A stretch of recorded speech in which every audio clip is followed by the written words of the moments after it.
शं वरुणः शन्नो भवत्वर्यमा शन्न इन्द्रो बृहस्पतिः शन्नो विष्णुरुक्रमः ॐ शान्ति शान्ति शान्तिः।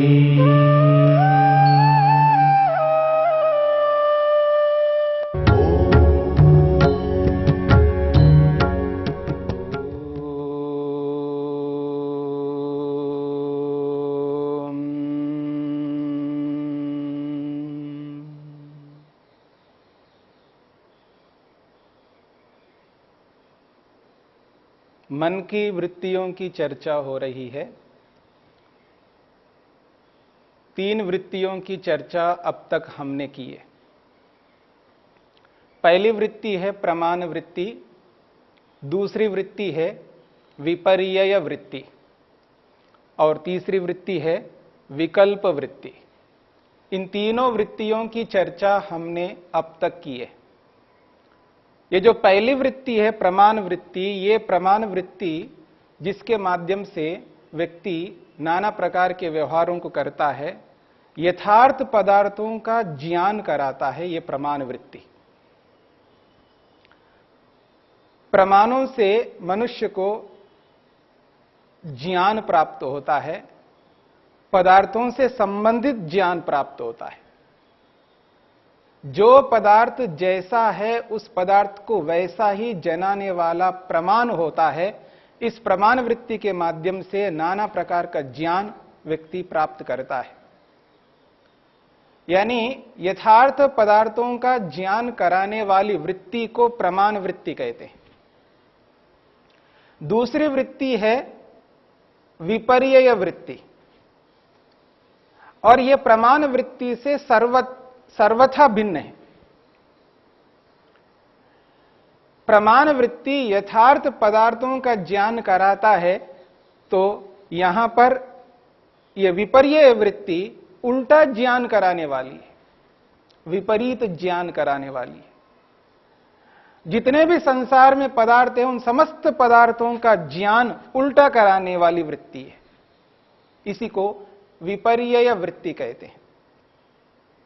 और जो तीसरी वृत्ति है वो है विकल्प वृत्ति। विकल्प वृत्ति एक पदार्थ को पृथक करके, भिन्न करके, अलग करके ज्ञान कराने वाली है। एक वस्तु को दो करके, 2 विभागों में बांट करके उसका ज्ञान कराती है। तो तीनों वृत्तियां अलग अलग ज्ञान करा रही है। प्रमाण वृत्ति से यथार्थ पदार्थों का ज्ञान, विपर्यय वृत्ति से उल्टा ज्ञान पदार्थों से संबंधित, और तीसरी जो वृत्ति विकल्प वृत्ति है जिसके माध्यम से हम कल्पना के माध्यम से यथार्थ पदार्थ को जानने की चेष्टा करते हैं। ये तीनों वृत्तियों से मनुष्य को सुख भी प्राप्त होता है और इन तीनों वृत्तियों के माध्यम से व्यक्ति को दुख भी प्राप्त होता है। मनुष्य के हाथ में है। यदि इन वृत्तियों से सुख लेना चाहते हैं तो समुचित रूप में इनका व्यवहार करके व्यक्ति इसका लाभ लेता है, सुख लेता है। यदि इनका दुरुपयोग करता है तो निश्चित बात है इनसे दुख प्राप्त कर लेता है। इसी प्रकार से मन की चौथी वृत्ति है जिसको निद्रा वृत्ति कहा है। देखिए, निद्रा को वृत्ति कहा है। नींद भी एक वृत्ति है, मन का एक व्यापार है। मन में एक विशेष विचार चलता है, मन की एक सोच है, निद्रा वृत्ति। इसलिए महर्षि पतंजलि ने जानबूझकर इस सूत्र में निद्रा वाले सूत्र को यहां पर स्पष्ट करते हुए वृत्ति शब्द को जानबूझ करके सूत्र में अंतर्निहित किया है। यद्यपि वृत्तयः पंचतयः क्लिष्टा क्लिष्टा कहा, वृत्तियां 5 प्रकार की है और वो पांचों प्रकार की वृत्तियां दुखदाई और सुखदाई दोनों हैं, और वृत्ति शब्द अनुवर्तन से इन सूत्रों में आ ही रहा है। प्रमाण वृत्ति में वृत्ति शब्द को नहीं जोड़ा, विपर्यय वृत्ति सूत्र में वृत्ति शब्द को नहीं जोड़ा, और विकल्प वृत्ति के सूत्र में भी वृत्ति शब्द को नहीं जोड़ा, और 5वें वृत्ति है स्मृति वृत्ति, उस सूत्र में भी महर्षि पतंजलि ने वृत्ति शब्द को नहीं जोड़ा, क्योंकि अनुवर्तन से, पिछले सूत्र से हर सूत्र में वृत्ति शब्द का अनुवर्तन चल रहा है। फिर भी यहां पर इस चौथे सूत्र में, यानी वृत्तियों के सूत्रों के अंतर्गत जो चौथा सूत्र है, निद्रा वाला सूत्र, इसमें ऋषि ने जानबूझकर वृत्ति शब्द को जोड़ दिया, जिससे ये स्पष्ट कहना चाहते हैं निद्रा को भी वृत्ति मानो। कभी ऐसा ना हो व्यक्ति निद्रा को वृत्ति ना माने, इसलिए जताने के लिए विशेष रूप से यहां वृत्ति शब्द को सूत्र में अंतर्निहित किया है। सूत्र है अभाव प्रत्ययालंबना वृत्तिर्निद्रा। अभाव प्रत्यय आलंबना वृत्ति ही निद्रा, यह सूत्र है। सूत्र में जो पद हैं अभाव, दूसरा पद है प्रत्यय, तीसरा पद है आलंबना, चौथा पद है वृत्ति ही, और 5वां पद है निद्रा। निद्रा को समझाने के लिए सूत्रकार महर्षि पतंजलि स्पष्ट करते हैं अभाव प्रत्यय आलंबना वृत्ति ही निद्रा भवति। वे कहना चाहते हैं निद्रा में होता क्या है, इस बात को समझने का प्रयत्न करेंगे। प्राय व्यक्ति ये अनुभव करता है, ये समझता है कि निद्रा उसका नाम है जिसमें कोई ज्ञान नहीं होता है, क्योंकि नींद ली जा रही है। नींद में क्या ज्ञान होता है? यह बात स्पष्ट है कि जागृत में जब व्यक्ति जिस प्रकार का ज्ञान करता है, जैसा ज्ञान जागृत अवस्था में, दिन में जब नहीं सो रहा होता है, व्यक्ति नींद नहीं ले रहा होता है, उसको जागृत अवस्था कहते हैं। उस जागरण अवस्था में, जागृत अवस्था में व्यक्ति नाना प्रकार का ज्ञान लेता रहता है। वैसा ज्ञान निद्रा में, नींद में नहीं लेता।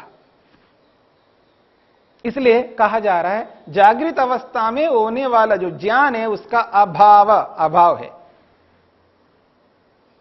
अब देखिएगा, स्वप्न भी होता है। निद्रा के अंतर्गत एक ऐसी अवस्था है जिस अवस्था को स्वप्न अवस्था कहते हैं, और स्वप्न अवस्था वो अवस्था होती है, ना जागृत अवस्था है और ना निद्रा की अवस्था है। इन दोनों की जो बीच की अवस्था है उसका नाम है स्वप्न अवस्था। न तो पूर्ण रूप से जागृत है व्यक्ति और न पूर्ण रूप से निद्रा में गया हुआ है। इन दोनों के बीच में जब व्यक्ति रहता है उस स्थिति को कहा जाता है स्वप्न अवस्था। और स्वप्न अवस्था में भी व्यक्ति को नाना प्रकार का ज्ञान होता है, और इस बात को सभी जानते हैं, स्वप्न में पता नहीं व्यक्ति क्या क्या जान रहा होता है। कभी देखा नहीं, कभी सुना नहीं, ऐसा प्रतीत होता है। ऐसा ज्ञान व्यक्ति को स्वप्न काल में होता है, उस अवस्था को स्वप्न अवस्था कहा। तो अभाव शब्द जागृत अवस्था को भी कहता है और अभाव शब्द स्वप्न अवस्था को भी कहता है। तो यहां पर स्पष्ट किया जा रहा है अभाव जागृत अवस्था का अभाव है निद्रा की अवस्था में। जब व्यक्ति नींद ले रहा हो, उस नींद की स्थिति में, निद्रा की स्थिति में जागृत अवस्था नहीं है, जागृत अवस्था का अभाव है। उधर जागृत अवस्था का अभाव है, इधर निद्रा की स्थिति भी ना हो, और उन दोनों के बीच में जो स्वप्न अवस्था है, उस स्वप्न अवस्था को कहा जाएगा कि न तो जागृत अवस्था में व्यक्ति और कोई ये ना समझे निद्रा की अवस्था में स्वप्न हो, वो स्वप्न अवस्था का भी अभाव बताया जा रहा है। तो दो अवस्थाओं का अभाव बताया जा रहा है निद्रा की स्थिति में, जागृत अवस्था का अभाव और स्वप्न अवस्था का अभाव। इन दो अवस्थाओं से रहित जो स्थिति है उस स्थिति को यहां पर निद्रा कहा गया है। तो अभाव का अर्थ हुआ जागृत अवस्था का अभाव, स्वप्न अवस्था का अभाव। और इन दोनों स्थितियों से रहित जो स्थिति है उस स्थिति को निद्रा कहा जा रहा है। और वहां पर एक शब्द दिया है प्रत्यय। मोटे तौर पर प्रत्यय का अर्थ होता है ज्ञान। पर इन दोनों अवस्थाओं से रहित स्थिति जो है उस स्थिति में मन में तमोगुण रहता है, तमोगुण की अधिकता होती है। क्योंकि जब व्यक्ति नींद ले रहा होता है उस नींद की स्थिति में व्यक्ति तमोगुण को उभारा हुआ रहता है, उस तमोगुण की स्थिति में व्यक्ति नींद ले रहा होता है। ऐसी स्थिति में व्यक्ति पहुंच जाता है जिस स्थिति में न जागृत अवस्था रहती है और न स्वप्न अवस्था रहती है। इन दोनों अवस्थाओं से रहित जो स्थिति है उस स्थिति को यहां निद्रा कहा है। और उस निद्रा में क्या हो रहा है, प्रत्यय शब्द आया है। प्रत्यय का अर्थ है ज्ञान लिया जाता है। और ये जो ज्ञान है वो ज्ञान क्या ज्ञान हो रहा है, और यहां पर उस तमोगुण की स्थिति को भी लिया जा सकता है। क्योंकि तमोगुण के कारण से जो अनुभूति वहां पर हो रही है उस अनुभूति को कार्य के रूप में यदि लिया जाएगा तो तमोगुण के कारण से व्यक्ति को या तो सुख प्राप्त हो रहा होता है या दुख प्राप्त हो रहा होता है या मूढ़ अवस्था की स्थिति हो रही होती है। और इन तीनों स्थितियों की अनुभूति आत्मा कर रहा होता है। तो सुख की अनुभूति यानी सुख का ज्ञान, दुख की अनुभूति दुख का ज्ञान, या मूढ़ अवस्था की अनुभूति मोह का ज्ञान, इन तीन प्रकार के ज्ञानों से युक्त निद्रा होती है। अब इस स्थिति को कहा जा रहा है प्रत्यय, अभाव प्रत्यय। जागृत और स्वप्न अवस्था के ना होने पर जो प्रत्यय वहां पर हो रहा है तमोगुण के कारण से, और वो प्रत्यय सुख की अनुभूति के रूप में, दुख की अनुभूति के रूप में, या मोह मूढ़ता की अनुभूति के रूप में वो प्रत्यय वहां पर है, वो ज्ञान है। और आलंबना का अर्थ है यहां पर आश्रय लेने वाली, क्योंकि आलंबना शब्द वृत्ति के लिए आया है। तो यहां पर कहा जा रहा है वो जो प्रत्यय है, सुख की अनुभूति रूपी प्रत्यय या दुख की अनुभूति रूपी प्रत्यय या मोह अनुभूति रूपी प्रत्यय, उस प्रत्यय का आलंबन करने वाली, आश्रय लेने वाली जो वृत्ति है, उस वृत्ति का नाम, उस व्यापार का नाम यहां पर निद्रा कहा है। तो सूत्र का जो एक वाक्य में अर्थ बनेगा, अभाव प्रत्यय आलंबना वृत्तिर निद्रा। जागृत और स्वप्न अवस्था के अभाव में, जागृत और स्वप्न अवस्था के अभाव में तमोगुण की स्थिति में सुख दुख या मोह की अनुभूति का आश्रय करने वाली जो वृत्ति है उसका नाम है निद्रा। तो इस निद्रा की स्थिति में व्यक्ति को ज्ञान हो रहा है, इसलिए निद्रा भी एक ज्ञान विशेष है। यह अलग बात है जो जागृत अवस्था में जिस प्रकार का ज्ञान हो रहा है उस ज्ञान से निद्रा वाला ज्ञान अलग है। हां, स्वप्न अवस्था में जिस प्रकार का ज्ञान होता है उस ज्ञान से भी ये अलग ज्ञान है, इसलिए ये प्रत्यय विशेष है, ज्ञान विशेष है। महर्षि वेदव्यास ने इस निद्रा को प्रत्यय विशेष शब्द से कहा है, यानी ऐसा ज्ञान जो जागृत अवस्था में नहीं होता है, ऐसा ज्ञान जो स्वप्न अवस्था में नहीं होता है। केवल निद्रा की स्थिति में ही ऐसा ज्ञान होता है। इसलिए भिन्न वृत्ति इसको स्वीकार किया है और यह वृत्ति ज्ञानात्मक है। पांचों मन की वृत्तियां ज्ञानात्मक है, याद रखिएगा। चाहे वो प्रमाण वृत्ति हो, चाहे वो विपर्य वृत्ति हो, चाहे वो विकल्प वृत्ति हो, या ये जो निद्रा वृत्ति है, ये निद्रा वृत्ति हो, और अंतिम वृत्ति स्मृति वृत्ति, ये पांचों वृत्तियां ज्ञानात्मक वृत्तियां हैं। प्रमाण से भी ज्ञान होता है, विपर्य से भी ज्ञान होता है, विकल्प से भी ज्ञान होता है, निद्रा से भी ज्ञान होता है, स्मृति से भी ज्ञान होता है। पांचों वृत्तियों के माध्यम से आत्मा को ज्ञान होता है। ये पांचों अलग अलग प्रकार के ज्ञान विशेष है। व्यक्ति को यह स्पष्ट नहीं हो पाता है, उसे यह समझ में नहीं आता है निद्रा में कैसे ज्ञान होता है। यानी वो तो ज्ञान रहितता की स्थिति है। ज्ञान से शून्य जब व्यक्ति होता है तभी तो नींद ले रहा होता है। लोक में यह कहा जाता है, यह अनुभव में किया जाता है, नींद वो है जिसमें कोई किसी प्रकार की अनुभूति नहीं होती है। निद्रा की स्थिति में किसी भी प्रकार की कोई अनुभूति नहीं होती है। यानी नींद वो स्थिति है जिसमें किसी भी अनुभूति को व्यक्ति नहीं करता है। हां, अनुभूति नहीं करता है, ये जो बात कही जा रही है, ये उस स्थिति के लिए कही जा रही है जो जागृत अवस्था में जैसी अनुभूति करता है, उस जागृत अवस्था का निषेध है, उस स्वप्न अवस्था का निषेध है इस नींद की स्थिति में। और ऐसा नहीं है कि नींद की स्थिति में कोई अनुभूति नहीं होती है, ऐसी कोई स्थिति नहीं है।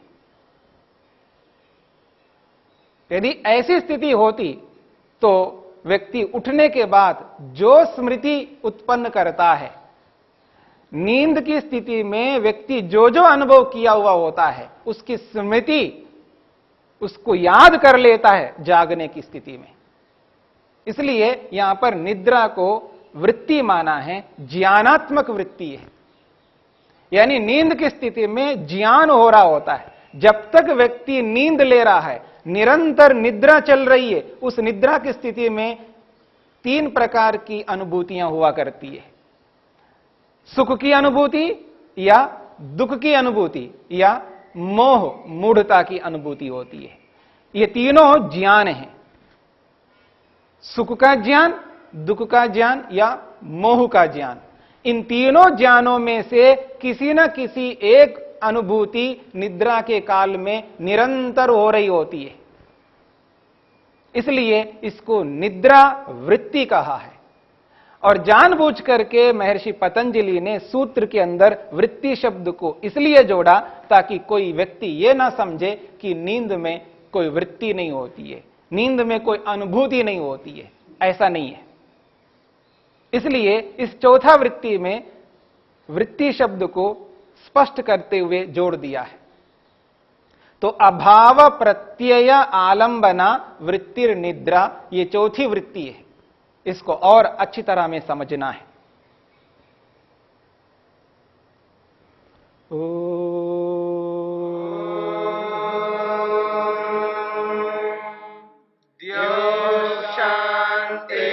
शांतिरंतरिक्षं शांति पृथिवी शांतिरापः शांतिरोषधयः शांतिः वनस्पतयः शांतिर्विश्वे देवा शांतिर्ब्रह्म शांति सर्वं शांति शांतिरेव शांति शांति